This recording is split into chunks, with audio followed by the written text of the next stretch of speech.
Untuk pertanyaan kedua yaitu, bagaimana pemahaman Anda tentang manusia sebagai makhluk individu dan makhluk-makhluk sosial? Menurut saya, artinya bahwa manusia bukan semata-mata sebagai makhluk individu, melainkan juga sebagai makhluk sosial, budaya, ekonomi, politik, hukum, dan sebagainya. Manusia adalah makhluk individu. Sebagai makhluk individu, berarti makhluk hidup tidak dapat dibagi-bagi, tidak dapat dipisah-pisahkan antara jiwa dan raganya. Kata ini mengacu pada manusia atau satu orang manusia.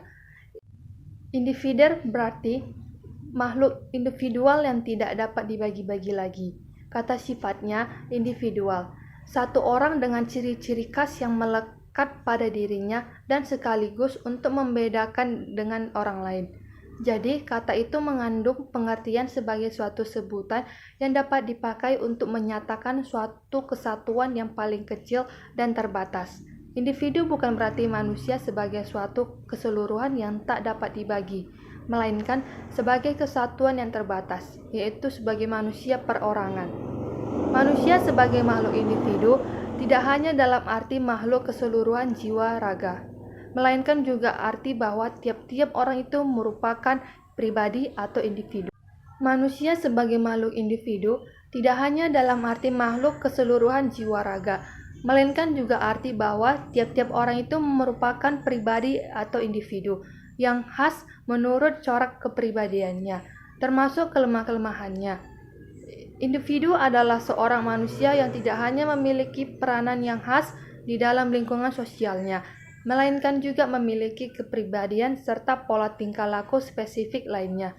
Dalam penerapannya, masing-masing individu memiliki karakter, kemampuan, dan pola pikir yang berbeda-beda.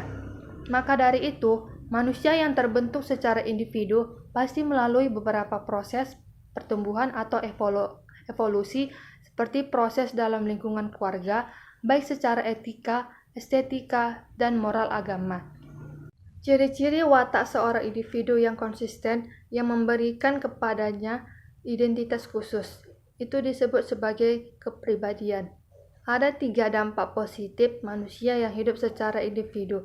Yang pertama, dapat melakukan sesuatu kegiatan secara mandiri. Yang kedua, tidak mudah terpengaruh oleh orang lain. Yang ketiga, tidak terikat dalam aturan atau norma suatu kelompok. Adapun 3 dampak negatif manusia yang hidup secara individu, yang pertama itu tidak dapat mengembangkan kemampuan atau ilmu pengetahuannya. Yang kedua, tidak mendapatkan kepercayaan dari orang lain. Yang ketiga, sulit dalam melakukan suatu kegiatan secara jamak. Manusia sebagai makhluk sosial.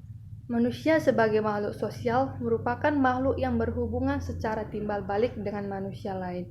Dalam sosiologi, makhluk sosial adalah sebuah konsep ideologis di mana masyarakat atau struktur sosial dipandang sebagai sebuah organisme hidup. Semua elemen masyarakat atau organisme sosial memiliki fungsi yang mempertahankan stabilitas dan kekompakan dari organisme.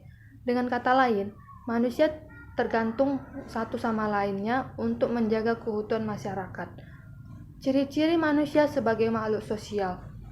Manusia sebagai makhluk sosial memiliki kedua keinginan, yaitu yang pertama, keinginan untuk menjadi satu dengan manusia yang lain di sekelilingnya atau masyarakat. Yang kedua, keinginan untuk menjadi satu dengan suasana alam sekitarnya. Dari sini bisa kita ketahui ciri-ciri manusia sebagai makhluk sosial adalah yang pertama, manusia tidak dapat hidup sendiri. Yang kedua, manusia memiliki kebutuhan sosial atau social needs, yaitu berinteraksi dengan orang lain. Yang ketiga, manusia dapat mengembangkan potensinya bila ia hidup di tengah-tengah manusia. Manusia dapat dikatakan sebagai makhluk sosial karena beberapa alasan, yaitu yang pertama, manusia tunduk pada norma sosial atau aturan. Yang kedua, perilaku manusia mengharapkan penilaian dari orang lain. Yang ketiga, manusia memiliki kebutuhan untuk berinteraksi dengan orang lain.